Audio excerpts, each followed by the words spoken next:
C'est bon. C'est bon. Eh bien, dans le village de Lavelanet, il y a bien longtemps, vivait un comte qui n'avait ni femme ni enfant. Il s'appelait Hugolin. Il avait un neveu, lui qui s'appelait Ambroise, et il l'avait élevé comme son propre fils. Mais il ne pouvait pas lui donner son héritage.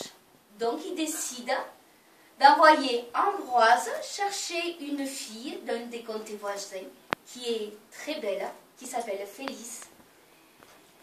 Il envoie Ambroise lui chercher la jeune fille. Ambroise arrive devant son père et lui demande la main de sa fille pour son oncle.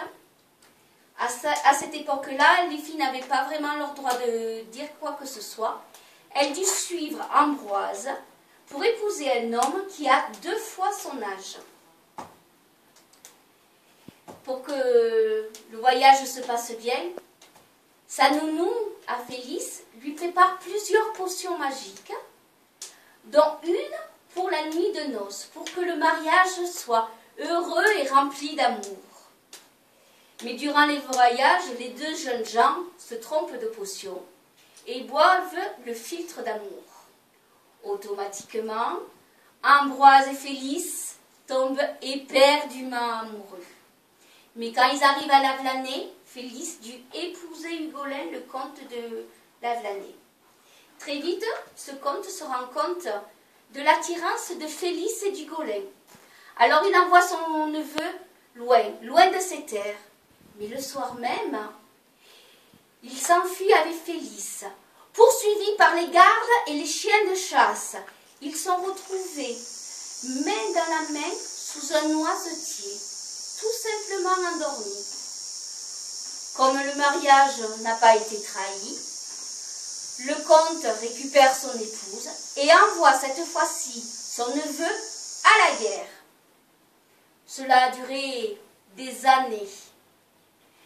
Quand Ambroise revient de la guerre et qu'il ait combattu des barbares, des monstres, des bêtes féroces, quoi. il revient, mais il est mortellement blessé.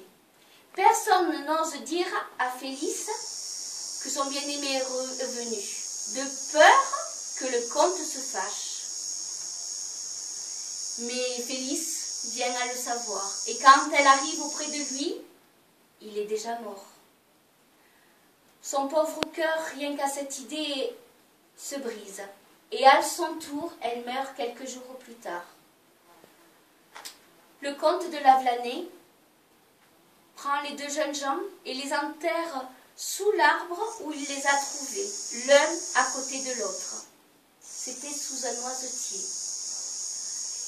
Et comme beaucoup de monde le sait, un noisetier, c'est un symbole de pardon, de constance, de sagesse et de fertilité.